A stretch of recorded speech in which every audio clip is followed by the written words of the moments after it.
Today on the show, we're discussing every album by Jay Reatard. And just like that, this video is already demonetized on YouTube.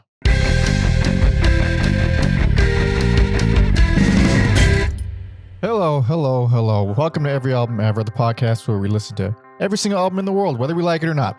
My name is Mike Mansour. If you're new here, hello. I make music. I like talking about music. If you're not new here, you might be noticing that I'm alone. This is the first episode of Every Album Ever that I am doing solo. Alex has left the show. Alex is dead to us. He's died. He's gone to heaven or hell. I'm just kidding. He's a good friend. But now it's time for something new. And that something new is the same show, but now I'm just talking about it alone. So here we go. Jay Reatard. I wanted to start the new year with an artist that I have no idea why we didn't cover Mr. Reatard on the podcast sooner, honestly, because I love this guy and I love all these albums and they've been with me for a long time. So whatever, I'm doing it now. What am I talking right now? Let's just talk about the stuff. So Jay Reatard, real name, birth name is Jason Reatard. I'm just kidding. That's not his name. His name is James Lee Lindsay Jr. from Memphis, Tennessee. Started with the band The Reatards, which is spelled retardedly, I guess. I'm going to be saying retard a lot in this episode, so whatever. It's fun. It's I feel like it's apt. I don't know what fans of Jay Reatard are called, but I would like them to be called retards because I myself am retarded. I'm going to stop now. Jesus Christ. Anyway, you started with The Reatards, and I have, even though I've been listening to these albums for a long time, over 10 years, at least 12, 13 years, I have still never sought out The Reatards. So maybe I'll do that soon. Whatever. He's also a member of Lost Sounds. First The Reatards broke up in 1999. Lost Sounds picked up from there. And then once Lost Sounds broke up, The Reatard went solo. And it was, even though I have no idea what those albums sound like, I'm sure they're fun. I'm sure they're cool. But these albums, which I have a lot more experience with, are delightful. They're not for everyone, I guess. They're specific ass records. This is a specific ass artist. It is a specific ass sound, and it's garage punk. I don't know what else you want to call it. It's garage punk. It's garage rock and punk, and that's it.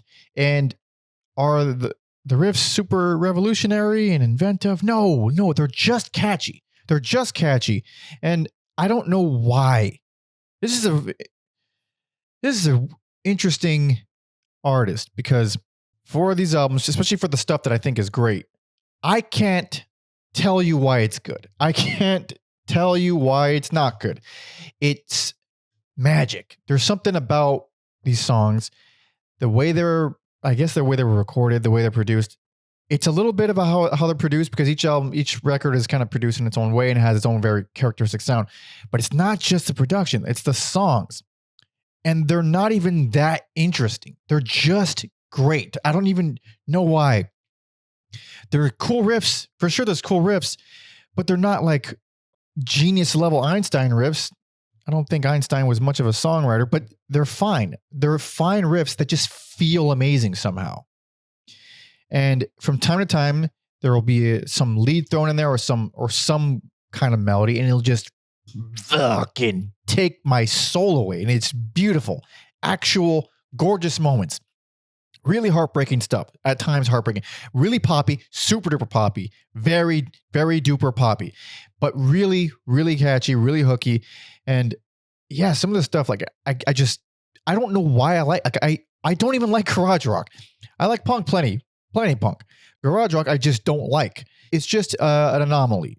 Jay Reatard is an anomaly. I'm going to be covering everything that he did solo. I'm pretty sure everything that's neatly compiled onto album formats anyways, which is 4 records. The first one was released in 2006 and the last one in 2009. So he only has 2 albums, but I'm talking about 4 because of 2 compilation albums compiling a bunch of singles. Some of the comps have a lot of repeats on them, but even still, there's like a good chunk of original stuff on there. One of them has basically 99% original stuff on there with no repeats, but yeah, it's all worth talking about. And I think there's plenty to talk about. So I don't know much about this guy aside from what wikis say, which is, probably not true. Let's read it. I mean, there's not really much to read. I already said it. He started out with the Reatards, and he went on to Lost Sounds, and he went solo, and he had a bit of a drug problem. That's a bit of foreshadowing for you there. A lot of a bit of a drug problem, but who doesn't? Let's just get into the records. Yeah, because this is a fun little discography, and I enjoyed going back to these albums quite a bit.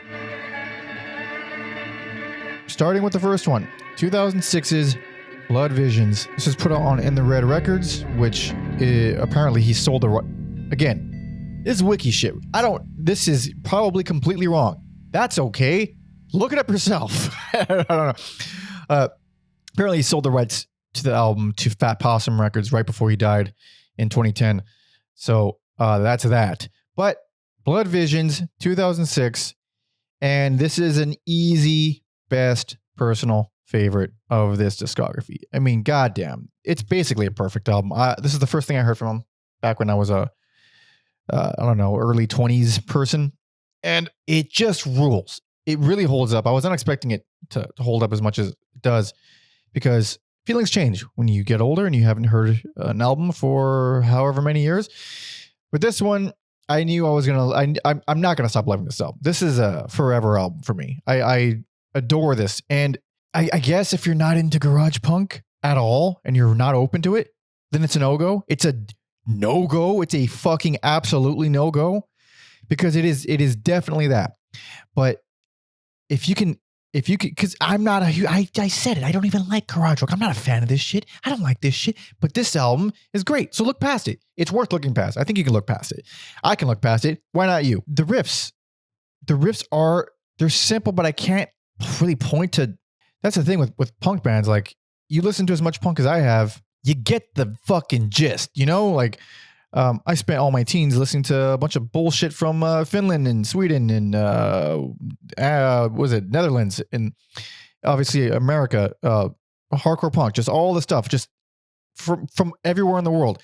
You hear like the same fucking 10 riffs recycled, played in different ways. It's all cool. It's all done in their own kind of style or whatever, but you kind of get the gist. These aren't revolutionary riffs. And I'm sure if I dug deep, I can think of something that, okay, that's a riff used on this song by this fucking no-name band. I'm sure I can do that. But they feel so distinct here. Everything here feels super distinct. Simple as shit, but it feels distinct. Another thing, this is one of the most abrasively distorted albums I've ever heard. I mean, it's not just super duper distorted. I mean, a layer of distortion over the whole goddamn thing. It's also like mastered louder than every other album ever. So it's not a very pleasant shuffle experience. If you say you have your library on shuffle and then one of these songs come on, it's going to be way, way louder than everything else. It's a bad shuffle experience, but a very good album experience, because this thing is 29 minutes. There isn't a single bad song on here. And there's not only not a bad, because a lot of these records don't have bad songs on them. This is exceptional. I think it's exceptional. And you're watching a video with me talking about it. So here we go. The performance also have their own unique charm, because he's playing everything except, like, Alex Brown plays bass on I See You Standing There, and then does some vocals on We Who Wait. But other than that, he plays everything, and he's good. He's good. It's messy and chaotic and frantic and fast, but it's not shitty. It's not off time at all. It's fine. It's good. Solid drummer. And that's what I like about a lot of these songs is the drumming. They have a bunch of blasting on. I mean, it's not like black metal blasting or death metal blasting. It's just, what would you call it? Slow blasting, I guess you'd call it. I don't know. But there's blasting stuff on here. There's a lot of snare clicks that he kind of blends into the beat, which sound really cool. It's just a unique and very characteristic drum performance. In addition to the fucking nasty, dirty, grimy, distorted to high hell everything else, because everything else is indeed that. And with an album that's 29 minutes, I mean, you gotta utilize every second pretty much. And it does, because the pacing here is fantastic. It's the best paced album that he has, and it's not even close, because you open up with the title track, and it's whoops your ass. It lets you know exactly what it is right from the start. But following it up with Greed Money, Useless Children, which is my anthem and the greatest song title ever written. I'm kidding. It is such a great follow-up. It's just so furious, but it has this, I hesitate to call it a bottom because it's not really a bottom to this song. It's not really a bottom to this album. It's just a really fat, fucking nasty bass sound. It feels heavy without it actually making anything heavy. That doesn't make any sense. Does that make any sense? It seems heavy. The fucking chorus thing to Greed, Money, Useless Children, it just sort of smacks you in the face. The fucking bottom end smacks you in the face. It feels amazing. Follows that up with It's So Easy, one of his best songs. It's just unbelievably catchy shit. That's the thing. These songs are just crazy catchy. Simple, catchy. But in between the catchy and the simple, you get genuinely well-written fucking songs like My Shadow. My Shadow is just fantastic. First of all, it's a great pacing choice because track 4, it slows things down a little bit, gets a little bit heavier and more dramatic, which is a nice contrast to the opening 3 tracks. But it's got this crazy range. For one, it does sound like it was written in 2006. It definitely, absolutely sounds like it was written in 2006. But it has this darkness to it. It has a lot of emotion to it. The outro, the chorus feels amazing, but the outro, god damn, beautiful. Beautiful. I want to hear it right now. And I was mentioning the blasting stuff earlier. It's not just like, oh, okay, well, this song now is just going to have blasting. Sometimes it has just, all right, that's just the beat of the song. But for a song like Get This Forming, which is a great song, great riffs, great song, the blasting is sort of like the foundation of the song. It's such a staccato jackhammer rhythm. The vocal lines are also really fucking jagged and repetitive. And everything just kind of revolves around these blastings. It's just a blasting type of song. It's very cool. It's a very interesting song. I'm gushing about this album for sure, but above all else, it makes me feel things. It makes me feel shit. Like there's some stuff here that is actually genuinely gorgeously written and is, if you were to take it out of this train wreck of a production and whatever the hell else is happening here, you take it out of the garage rock, you take it out of the punk, you fucking put it on sheet music for nerds and they will cry reading that sheet music. It is beautiful. Yes, it's a coat of paint. If you can't get past a coat of paint, then I can't help you. But stuff like It's Not a Substitute, it just makes me feel things. It's just so unbelievably catchy. Nightmares, I think, might be my favorite song of his, period. If I'm not mistaken, I think it's the only song on the album that has acoustic textures in it. Maybe I'm wrong, but it's the only one that at least you can tell they're there. It's because everything else is so goddamn distorted. But that song, the chorus just hits me in the soul. I don't know why exactly. I just want to cry when I hear it. I don't know why. It's just beautiful. Turning Blue. It's a super fun one that blends sort of heavy garage rock, solo driven garage rock with emotional retard rock. I don't know what to call it, but it's beautiful. It's actually beautiful. And then the closer, Waiting for Something, is it's a perfect closer for this album. It's a perfect closer because it's got great energy. It's got great riffs. It's a wonderful encapsulation of the album because it has the grit, it has the emotion, it has the hookiness, and then the outro. I mean, it's just the outro is so lovely. It's a perfect way to end that. You know what? I'm going to listen to it right now. Just for I'll see you in a second. I had to just put on a little bit of the outro right now to enjoy because of how fucking great it is. It's got the energy of everything else, but it's this beautiful riff. It's really kind of, it's emotional, but I don't know what you'd call it. It's a little bit dark. It's more emotional though. And then as it kind of winds down, there's these little harmonies that come in. It's just a wonderful combination of everything that the album has done well. Yeah, there's nothing wrong with this. It's so fucking well. It's so well packaged. Everything is so consistent. We Who Wait is a cover by the Adverts. I haven't heard the original, so I can't comment on whatever the hell that sounds like. But I'm gonna go ahead and listen to that right now. I'll see you in like a second. It has now been 2 minutes, and I have just listened to the original We Who Wait by the Adverts, and I like it better. Okay, I have never heard it before. It's very similar. This cover basically changed nothing except for the fact that it sounds like it fits in on this album a lot because of the production and whatever. The original has like this really kind of almost shreddy solo, which is very cool. Wasn't expecting that. But anyway, I think this is basically a perfect album. Even if you're not into the garage punk thing, it's The songs are so memorable that I think it's worth trying to get past that. I think we're mature enough to try something like that, to just get past our biases and enjoy some good tunes. All right, whatever. Moving on to 2008's Singles 06 to 07. This is the first compilation, and this one has a fuck ton of repeats. This is like half repeats, which is not great, but not only do I have a soft spot for this one also, but the originals on here are some of his best. They're really, really damn good. Opens up with Night of Broken Glass, which is a very fun opener. It's was it used in like fucking Workaholics or something? I remember it being used somewhere. It's one of those songs that has a very characteristic vocal line that I imagine would annoy a lot of people actually. But it's a fun song. It's a great opener. It kind of gets your blood moving. And then it follows it up with Another Person. Now, this is the thing that I didn't mention on the last album, even though it is definitely on the last album. Jay likes to fake an English accent for some reason. I don't know why. I remember reading a quote of his years and years ago saying that he just liked the way it sounded. So there it is.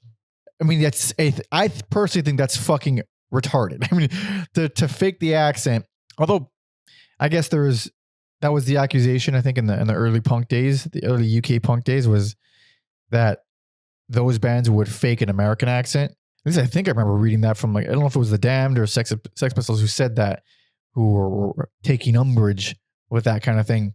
But I don't know. So he fakes the accent like hell on Another Person. It's kind of annoying. It's very like, I know what you're doing, that kind of thing.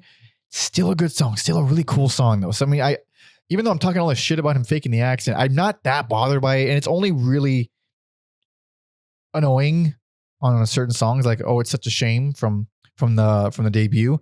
Although that song is also on here as a repeat, so I guess the same thing applies to that one. From a more general kind of standpoint, this album is definitely not Blood Visions. So actually, nothing at this point, nothing is going to be even remotely close to as fucked up and dirty and distorted as that album. That is a very special type of always distorted. This is the first hint that we get, or not hint, but the first time we get the acoustic stuff, like prominently acoustic stuff, because you get stuff like All Over Again, which is very lo-fi, but it's got all the acoustic shit in there. It sounds like it was recorded in a basement. Even the drums sound janky, but it's a fun song. It's got a great outro. It feels a little bit more like a demo than a lot of the songs here, but the writing is sound. Great song.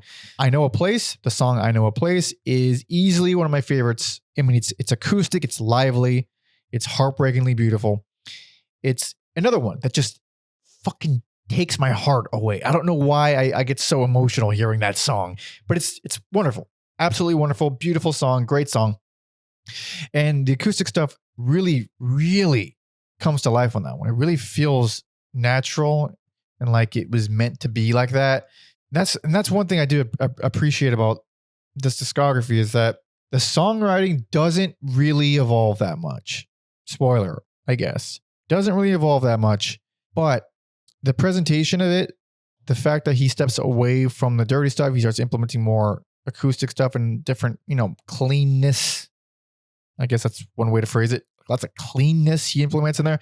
It feels right. It feels like they match his songwriting. It doesn't feel like he's trying to do it for anybody. It doesn't sound like he's trying to cram it in there and force it. Feels right. So it's a natural evolution. And some of the stuff here, I mean, what was it? Don't Let Him Come Back. The intro is this super acoustic, really lovely thing. It's one of the most musical things that he's done. And it goes into this poppy garage rock that I fucking do not like. But overall, the chorus is so well done, and all the layers are pulled off pretty impressively that the song just wins me over in the end. Whatever. The downside is that we got a lot of repeats. So we got Searching for You, which is just a demo of Fading All Away from Blood Visions. We have Haunting, which is a demo of Nightmares from Blood Visions. We have Blood Visions. We have Turning Blue. We have It's So Easy, and Oh, It's Such a Shame. That's a lot of repeats, most of which are inferior versions, in my opinion. The specifically Searching for You and Haunting, those two are straight up demos. They're straight up demos. They sound like shit. They're notably worse. Those ones are worse. Whereas Blood Visions, Turning Blue, It's So Easy, and It's Such a Shame, those feel very similar to the album versions, except they're cleaner. There's little nuances, like it'll be a little bit slower, or some parts will feel kind of less rehearsed. Not rehearsed, but it feels off time a little bit. It doesn't feel quite as polished. The only thing that I'll give it is the outro to It's Such a Shame, which the outro is wonderful. It's a beautiful, amazing outro. The outro in this one is a lot easier on the ears than the Blood Visions version. It's not better. It's not worse. It's just easier to enjoy. So I did appreciate it for that, I guess. But there's all kinds of great songs in here. Fucking All Wasted, even though All Wasted and In the Dark are good examples of how similar this dude gets to 70s punk. I believe he's gotten that comparison quite a bit. Even though I've always kind of been able to categorize his stuff as uniquely retarded.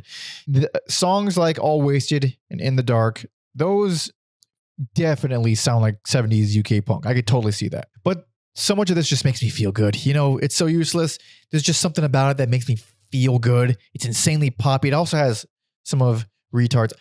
I can't call him Retard. So much of Jay's harshest vocals.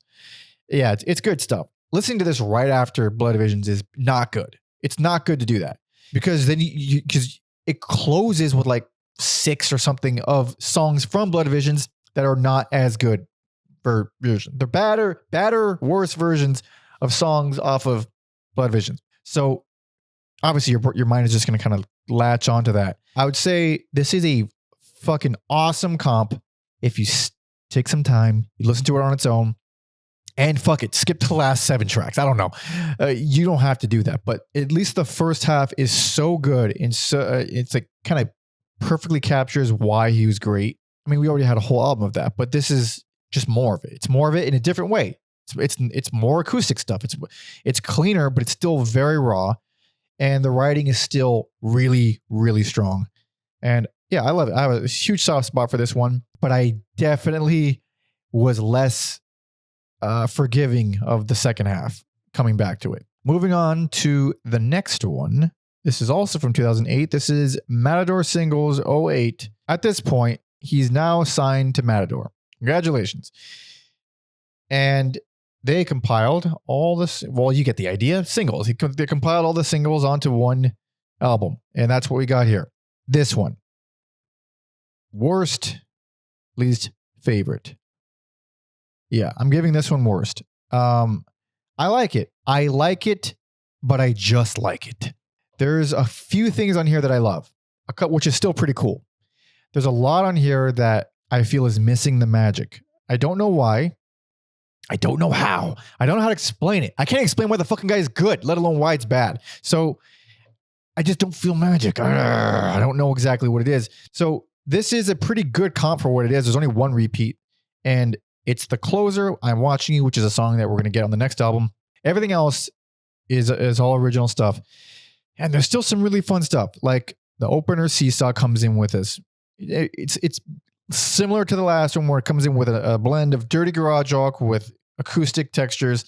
And it's fun and it's nice. And it's not that much different than anything he's done before. It's not really that revolutionary at all. It's fine. The fucking backup vocals are super off key and distracting and annoying, but the outro is beautiful. And on second listen to this one, I just love the outro. Great. So good opener. Hell yeah.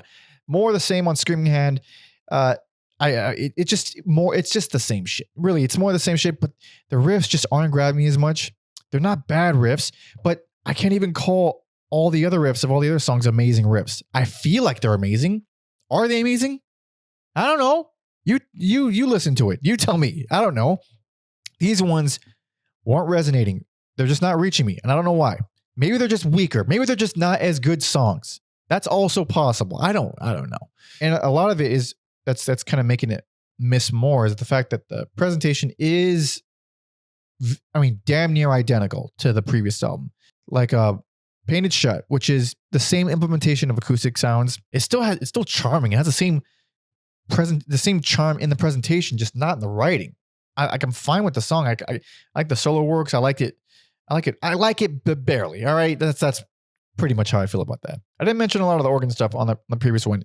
I don't think there's very much or any at all on Blood Visions, but on the previous record, they got some organs in there. It's fun. It's cute. It's very early 2000s kind of organs, I guess.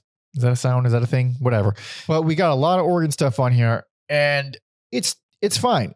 It's neat. There's some, it gets kind of silly on songs like You Mean Nothing to Me, a song that I actually don't really like that much. They have some nice mandolins on there, which is cool. He does dabble in some mandolins from time to time, which I do appreciate, because it's a nice thing. You don't often hear mandolins in punk, so that's cool. As for stuff that's actually different, there's not a lot that's actually different on here. So that's what kind of let me down the most, is that it's more or less the exact same style of the previous record, but less memorable songs.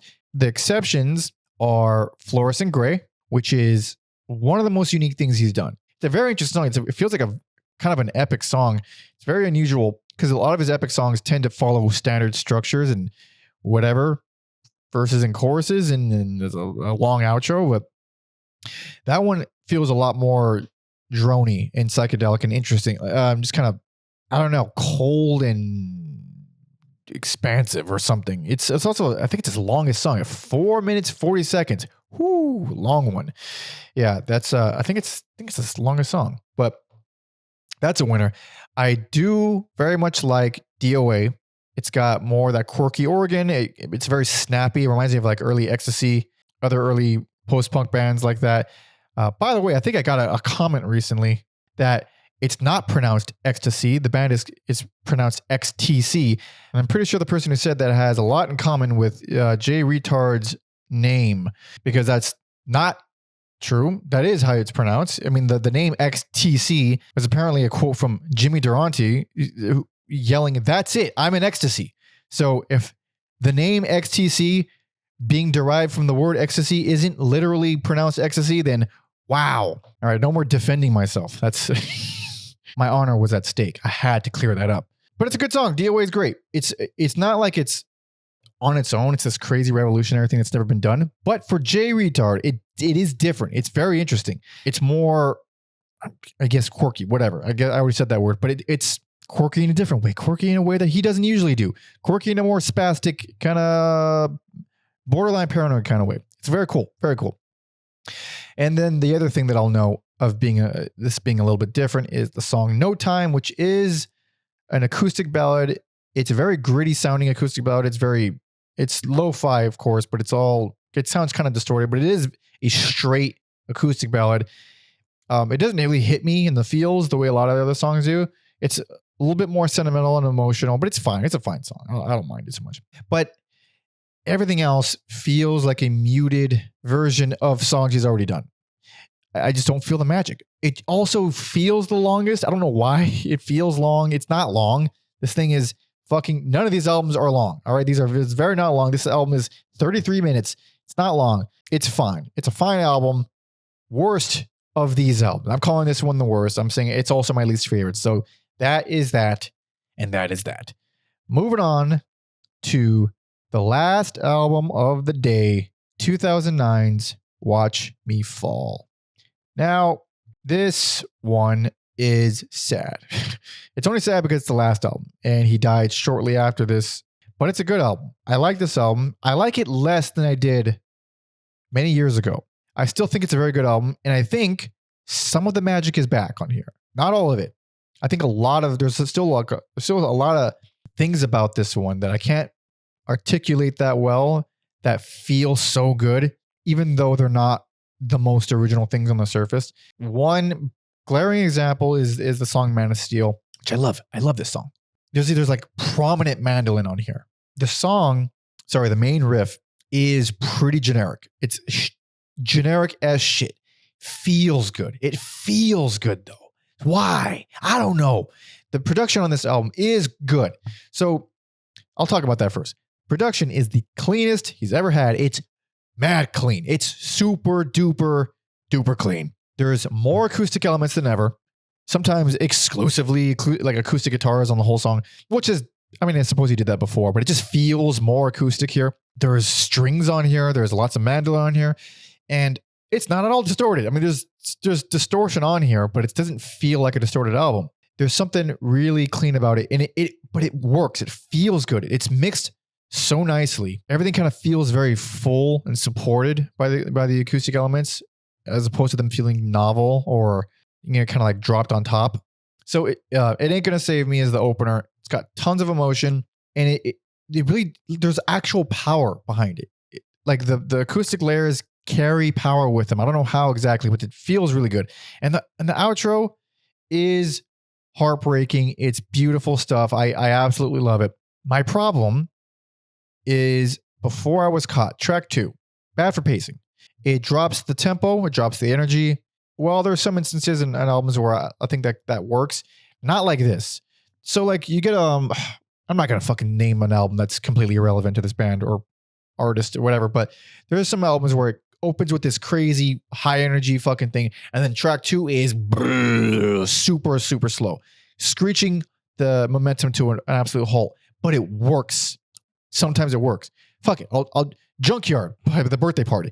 A band that sounds something like this. It's on the CD reissue. The original Junkyard opened with the song She's Hit, which is a very slow song. But on the reissue, the CD versions, the streaming version, it opens with Blast Off, which is a frantic, crazy, fast, high energy song. And then track 2 would be She's Hit, which is slow and dirgy and sleazy and dark. That feels good for that album. That huge contrast of like crazy energy and then fucking sludgy slow, that can work sometimes. This isn't that. This is high energy, emotional, lots of speed, and then sort of slower. It just feels like someone you're trying to sprint, and someone just kind of grabbed the back of your shirt and slowed you down. Or like you're trying to fucking run with a parachute attached to your back for some reason. It feels like a very like, deflated. It's a deflated track 2. It's a good song. It is a good song. Track 2, it deflates the pacing. Don't like it as track 2. But there's still so many good things on here. Subtle evolutionary changes. Subtle evolutions is probably a better way to phrase that. Subtle changes, such as the intro to Wounded. It's this sort of like falsetto group, that kind of shit. It's that thing. Of course, it sounded much more pleasant than what I just did. It opens with that, and it's super short. It's a tiny little thing. This little group a cappella falsetto vocal thing. It's different. It's neat. The song itself is also solid. It's a great song. And it returns to that a cappella falsetto vocal thing a few times. It's a minor ass evolution, but it's what you're kind of hoping for with a Jay Reatard album, I guess, because you're not really expecting him to go full prog rock with fucking 12-minute songs. You don't want that. Who wants that? I don't want that. You don't want that. Little things like that just keep it fresh. In terms of the writing, in terms of the catchiness and the hookiness, this isn't the most consistent collection of songs, but it's still real good. I would say it's still real good. One of my favorites, Hang Them All, because before listening to it again for this episode, I haven't heard that song in years. Within that time, the chorus to that song will just pop into my head randomly. That's how fucking grabby and catchy that song is. It's one of his best. The verse to that song, the verses have some of his most unusual and interesting chord changes. That one is a drawn out, damn near progressive style riff. It's very interesting. And then the chorus is extremely catchy and thematic and makes you want to sing along to it. And then, are you listening still? Around 2 minutes in, it comes into this fucking sappy waltz thing that's just really unexpected. It's really pretty. It's such a fucking great song. And then it closes with There Is No Sun, which is kind of like a power pop ballad, and it has strings that are mixed in there pretty well. It's very triumphant. It's a really nice song. It's a very apt closer, especially when you know it's his last album. It's very fitting of a closer. It feels right for it. I don't love it as much as I did before, but as a closer, I really do like it. It's exactly kind of what I need from it. On streaming, they have the bonus track, which is Tiny Little Home. I guess that was an iTunes bonus track or something. That ruins it. That ruins you want the album to end with There Was No Sun. You want it to end there. It feels good ending there. Tiny Little Home is a cool song. It's not a good closer, but whatever. I really do have fond memories of this album. It still feels good. It leaves you with a good taste. Leaves me with a good taste.